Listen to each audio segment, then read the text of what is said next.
How we doing, YouTube? Stevie here. Oh, it is Monday, about 11 o'clock on the 17th. Oh, just getting loaded down here at Boots in Evansville. It took me a little while to get unloaded this morning at Midwest. Usually they do a really good job, but they were a little, not their normal selves this morning. So it took a couple hours, which usually it takes about 20 minutes. But that's okay. And I get over here and it's a flood zone. I don't know if they got drains plugged up or what, but the whole parking lot. I don't know if I can show you. Maybe I can show you. Oh, you can see that? That's the parking lot right there. That's about a foot deep water right there. Usually that's, I don't know if there must be a drain out there. Dry as a bone. But it is plumb full of water today. Anyway, I'm not exactly sure, but I got the impression over the weekend that the men's national hockey team doesn't think much of the national anthem being booed at. Because I don't know if you guys seen it. If you haven't seen it, go watch it on YouTube. Or somewhere, wherever you watch it. The Canadians booed the national anthem, which I kind of got the impression that maybe they do that quite a bit recently. And I don't follow hockey, so I don't really know the ins and the outs of the hockey world. So, but I guess that there was this was the first time that they've played this match in several years, like 8 or 9 years or something. And I guess it was always a pretty heated rivalry, that, you know, the Americans against the Canadians, kind of like an all-star game. It's kind of the impression, I think, of what it was. No disrespect to hockey. I just don't follow it closely enough to know all the storylines or anything. But, yeah, the Canadians booed the national anthem, and within the first 9 seconds, there was 3 fights.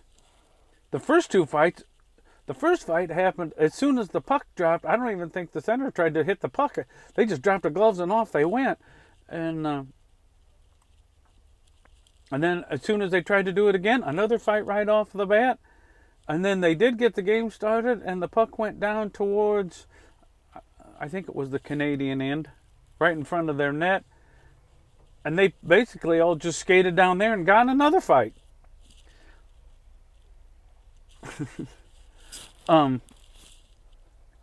It's a tricky business in hockey fights, because they kind of let you go at it for a while. Usually other sports, they break you up right away.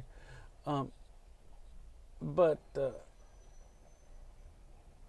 don't know what this guy's doing in front of me. But so they kind of let you go at it until you get to you knock one of each other down. So usually what happens is you grab a jersey with one hand, you know, and then they're whacking each other with the other hand, using the other person for balance, actually. And most of them kept their helmets on, so it's pretty hard, you know, if you don't get somebody right off the bat in the front. Are you looking for the office? Yeah, it's right there. Yeah. Yeah, I want to make sure I'm not in this way. I tell that boy that wasn't fella. If he knew where the office was. It's all kind of mucked up because of this water over there, you know, and this guy parked right in front of me. But anyhow, yeah, so once you get knocked down on the ground, then the officials break it up.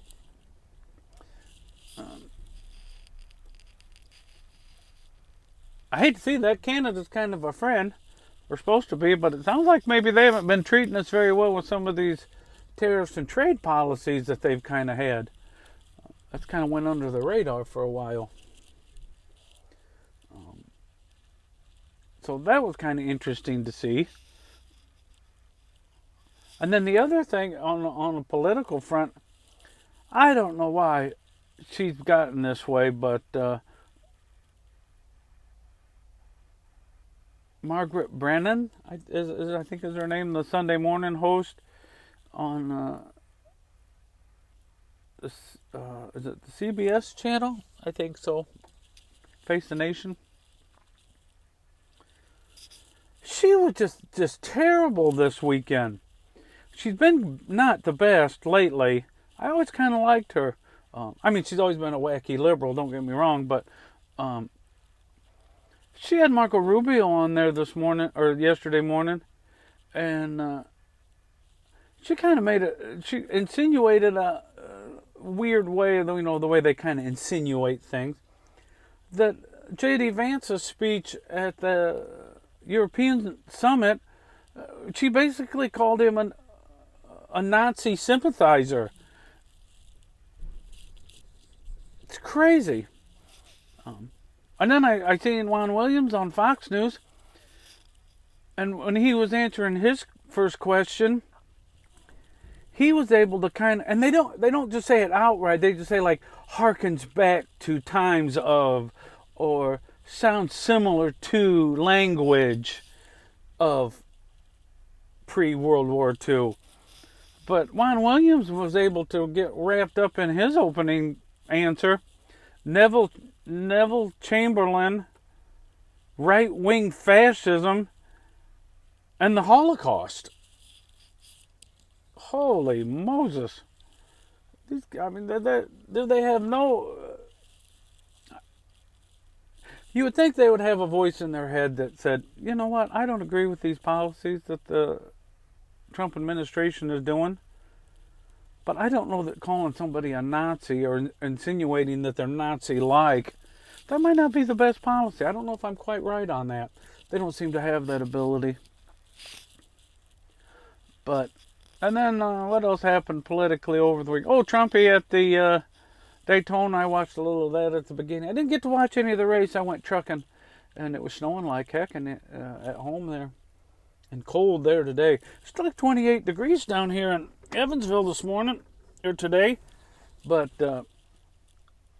really cold up home. So I don't know if I'm going to get reloaded tonight or not. By the time I get this delivered, maybe they got one in the yard, but we will cross that bridge when we get to it. Just trying to get through this week. It's going to be really, really cold. And then next week, pretty warm, in the 50s, 40s and 50s. So it'll feel like springtime for sure, which is usually the way it goes, isn't it? It's really, really cold, and then you get really, really warm. Then we'll get into March. It'll be cold again. But anywho, we're already at 8 minutes. I basically just wanted to talk a little bit about that hockey match. Oh, and the Americans ended up winning 3-1. So that was good. Like I said, nothing against the Canadians. I got nothing against our Canadian neighbors. Although I'm not sure if the trade policy that I thought was pretty fair is actually all that fair. But like I said, I don't get that wrapped up in it. Hope everybody has a good week. I'm trying to come up with some good content this week. Once we get into springtime, I'll have a lot more homesteader content. Last week was just kind of an off week. I had to be honest with you. Just didn't quite have it. I still don't actually have the gumption in it to do much anything, to be honest with you. But we're going to muscle through it and make it work, my friends. We don't have any other options, do we? Anyway, hope everybody has a great day. We'll talk again soon. And hope everybody gets out and enjoys Mother Nature some this week in this cold, cold weather. It makes you really appreciate the warm weather. So God bless everybody. We'll talk again soon. Oh, thanks for the new subs. We're 6 away from 500. If you haven't subbed yet, do me a favor and like and subscribe. I got to get to that. That'll get me 500, which doesn't really mean anything because I'm not going to charge memberships or anything like that or have that. So it really doesn't do anything. But that's all right. God bless everybody. We'll talk soon.